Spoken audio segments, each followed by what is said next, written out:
ভোটের লড়াই অনুষ্ঠানে আপনাদেরকে স্বাগত জানাচ্ছি। ওসমান হাদিকে ঘিরে একটা মহা বিপর্যয়ের মধ্যে পড়েছিল বাংলাদেশ। সেই অবস্থা আপাতত কেটেছে। কাল পরশুর মধ্যে আবার সেই নির্বাচনী আবহাওয়া পুরো মাত্রায় শুরু হবে। এর মধ্যে রাজনৈতিক দলগুলো কিন্তু বসে নেই, সময়ও নেই। কি হতে পারে দর্শক, একটু আলোচনা করি।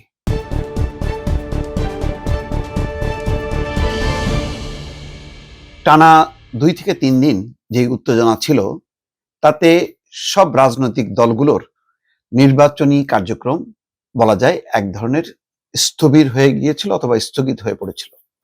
তখন দেশের পরিস্থিতি কোন দিকে যাবে তেমন একটি পরিস্থিতি তৈরি হয়েছিল। এখন আবার আস্তে আস্তে মানে সেই পরিবেশ ফিরে আসছে। অন্তত আজকের দিনটায় ওসমান হাদির মরদেহ, জানাজা, দাফন এবং শাহবাগের সমাবেশে কে ঘিরে বড় ধরনের কোনো অপ্রীতিকর ঘটনা না ঘটায় এখন রাজনৈতিক দলগুলো মনোযোগ দিয়েছে। সবচেয়ে বড় রাজনৈতিক দল হিসেবে কঠিন অবস্থার মধ্যে আছে বা চাপে আছে বিএনপি। বিএনপি যদি তার প্রার্থী তালিকা আগামী 2 থেকে 3 দিনের মধ্যে ঠিক না করে, তাহলে সংকটটা কিন্তু আরো বাড়তে থাকবে। এখন বেশ কয়েকজন ব্যক্তি অপেক্ষায় আছে, যারা নমিনেশন পেলে তারা দলের জন্য ভালো হবে এবং জয়টা যথেষ্ট পরিমাণ সহজ হবে। এর মধ্যে একজনের কথা বলতে পারি, ময়মনসিংহ 11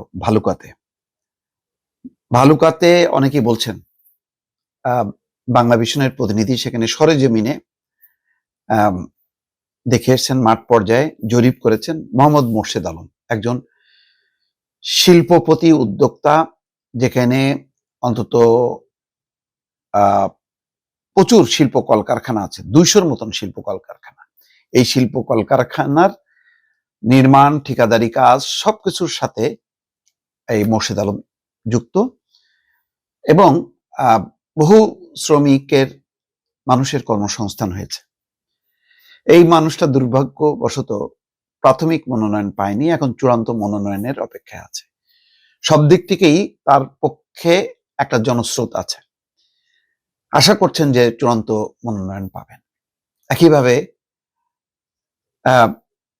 যদি বলি, চট্টগ্রামের 2 জন, অন্তত 3 জন, রাউজানে জসিমউদ্দিন, তারপরে নাজিমুর রহমান চট্টগ্রাম 10 এবং সাইদ আব্দুল্লাহ আল নোমান, প্রয়াত আব্দুল্লাহ আল নোমানের পুত্র, চট্টগ্রাম 10।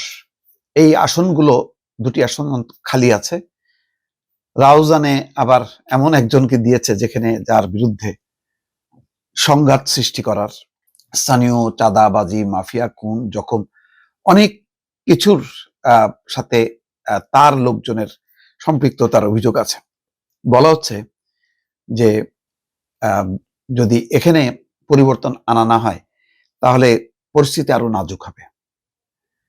আর আব্দুল্লাহ আল নোমানের পুত্র তুর্য ডাকনাম, তার তরুণ নেতা হিসাবে এবং ওই অঞ্চলে চট্টগ্রামের আন্তর্জাতিক মানের একটা বিশ্ববিদ্যালয়ের উদ্যোক্তা হিসেবে সবাই আশা করছেন যে তারকে মূল্যায়ন করা হবে।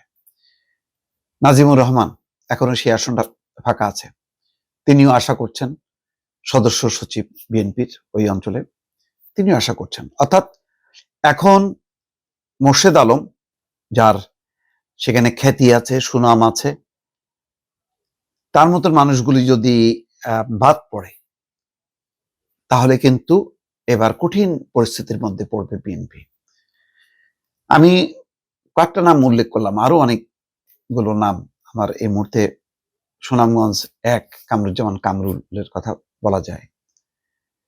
এরকম আরো অনেকেই আছেন, সব নামগুলি বলতে গেলে এটা ভারী হবে। কিন্তু মোট কথা যেটা বলতে চাই, যে প্রাথমিক মনোনয়ন দিয়েই যেন খালাস না হয়ে যায় বা হাঁপ ছেড়ে না বাঁচে, এইগুলো মূল্যায়ন করা, যোগ্য প্রার্থীকে দেয়া, দলকে ঐক্যবদ্ধ করা, শরিকদের অন্তত কিছু প্রমিনেন্ট মুখগুলোকে সামনে নিয়ে এসে বিএনপিকে একটা জোয়ার তুলতে হবে। আশা করা যায় যে 25 তারিখে তারেক রহমান ফিরলে পরিস্থিতি অন্যরকম হবে, অর্থাৎ একটা নির্বাচনী জোয়ার তৈরি হবে। কিন্তু তার আগেই এই আসনগুলো পুনর্বন্টন করা, পুনর্মূল্যায়ন করা এবং যোগ্য প্রার্থী নির্বাচন করা অত্যন্ত জরুরি। দর্শক।